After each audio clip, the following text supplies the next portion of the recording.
Hi అండి. నేను మీ Jyothi. Welcome to cook with me it's tasty. ఈరోజు వీడియోలో 10 నిమిషాల్లో మజ్జిగ పులుసు ఎలా టేస్టీగా చేసుకోవాలో చూపిస్తున్నానండి. ఇంట్లో ఎలాంటి కూరలు లేకపోయినా కూడా టేస్టీగా 10 నిమిషాల్లో మజ్జిగ పులుసు ఇలా చేసుకుంటే ఎంతో కమ్మగా తినేయొచ్చండి. మజ్జిగ పులుసు కమ్మగా రావాలంటే ఈసారి ఇలా చేసి చూడండి.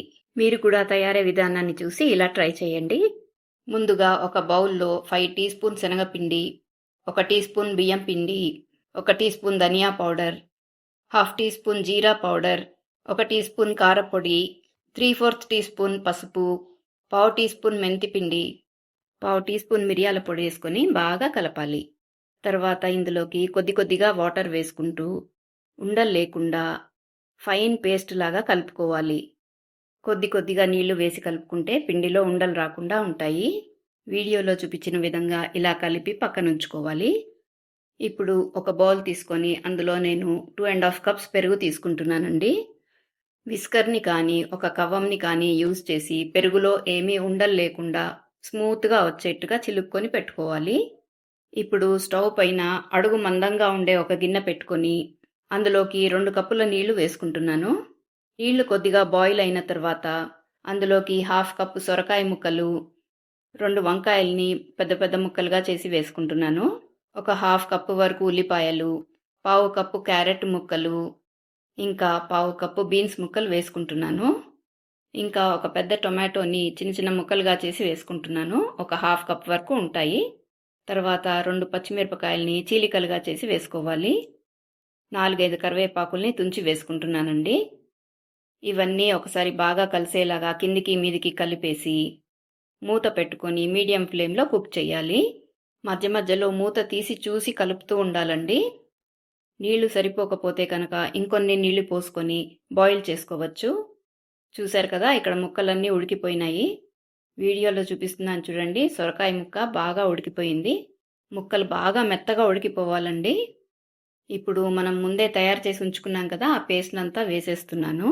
బౌల్కి కొద్దిగా అంటుకొని ఉంటే ఇంకొంచెం వాటర్ వేసి వేసేస్తున్నానండి. ఇప్పుడు దీనంతా బాగా ఒకసారి కలుపుకోవాలి. నాకు కొద్దిగా వాటర్ తక్కువైంది అనిపించింది, అందుకనే హాఫ్ కప్ వాటర్ కలిపాను. నేను ఇందులోకి 3 టేబుల్ స్పూన్లు పచ్చి కొబ్బరి తురుము వేస్తున్నాను. ఎండు కొబ్బరి పొడి అసలు వేయకండి, టేస్ట్ అంతగా బాగుండదు. ఇప్పుడు ఇదంతా ఒకసారి బాగా కలిపిన తర్వాత మనం ముందుగానే పెరుగు చిలికి ఉంచుకున్నాం కదా, ఆ మజ్జిగనంతా వేసేసేయాలి. కొంతమంది మజ్జిగ పులుసు పలుచగా చేసుకుంటారు, మరికొంతమంది తిక్కుగా చేసుకుంటారండి. నేను మాత్రం మధ్యస్థంగా చేస్తున్నాను ఈ కన్సిస్టెన్సీలో. మీరు పలుచగా కావాలనుకుంటే ఇంకొద్దిగా వాటర్ వేసుకోండి. నాకు థిక్గా అనిపించి ఇంకో హాఫ్ కప్ వాటర్ వేశాను, ఎందుకంటే చల్లారిన తర్వాత ఇంకొంచెం గట్టిగా అవుతుందండి. ఇప్పుడు స్టవ్ ఆఫ్ చేసి మీ రుచికి తగ్గట్టుగా ఉప్పు వేసుకోండి. ఇప్పుడు ఇందులోకి తాలింపు పెట్టుకోవడానికి స్టవ్ పైన ఒక ప్యాన్ పెట్టి అందులోకి ఒక 3 స్పూన్ల దాకా ఆయిల్ వేసుకున్నాను. ఆయిల్ వేడైన తర్వాత హాఫ్ టీ స్పూన్ ఆవాలు, పావు టీ స్పూన్ జీలకర్ర, హాఫ్ టీ స్పూన్ మినప్పప్పు వేసుకుంటున్నాను. ఇవన్నీ బాగా చిటపటలాడిన తర్వాత 2 రెమ్మలు కరివేపాకు, 2-3 ఎండుమిరపకాయలు వేసుకొని దోరగా వేయించుకోవాలి. ఇందులోకి పావు టీ స్పూన్ ఇంగువ కూడా వేసుకోవాలండి. ఇంగువ మజ్జిగ పులుసుకి మంచి ఫ్లేవర్ని ఇస్తుంది. ఇలా దోరగా వేగిన పోపుని మజ్జిగ పులుసులో వేసుకుంటే టేస్టీగా కమ్మగా ఉండే మజ్జిగ పులుసు రెడీ అయిపోయిందండి. చూశారు కదా ఎంత బాగుందో, చూస్తుంటేనే నోరూరిపోతుంది కదా. అవునండి, ఇంట్లో ఏ కూరలు ఉన్నా లేకపోయినా ఈ ఒక్క ఐటెం ఉంటే చాలు, మొత్తం అన్నం తినేసేయచ్చు. ఈ మజ్జిగ పులుసులోకి ఎక్స్ట్రా ఫ్లేవర్ కోసము 2 టేబుల్ స్పూన్లు కొత్తిమీర వేసుకుంటున్నానండి. ఈ మజ్జిగ పులుసుని వేడివేడి అన్నంలో వేసుకొని తింటే అబ్బా అదిరిపోతుందండి. మీరు కూడా ఒకసారి తప్పకుండా ట్రై చేసి మీ ఫీడ్బ్యాక్ని కామెంట్ సెక్షన్లో షేర్ చేయండి. మీకు కనుక నా వీడియో నచ్చినట్టయితే ఒక లైక్ కొట్టి సబ్స్క్రైబ్ చేసి మీ ఫ్రెండ్స్ అండ్ ఫ్యామిలీతో షేర్ చేసుకోండి.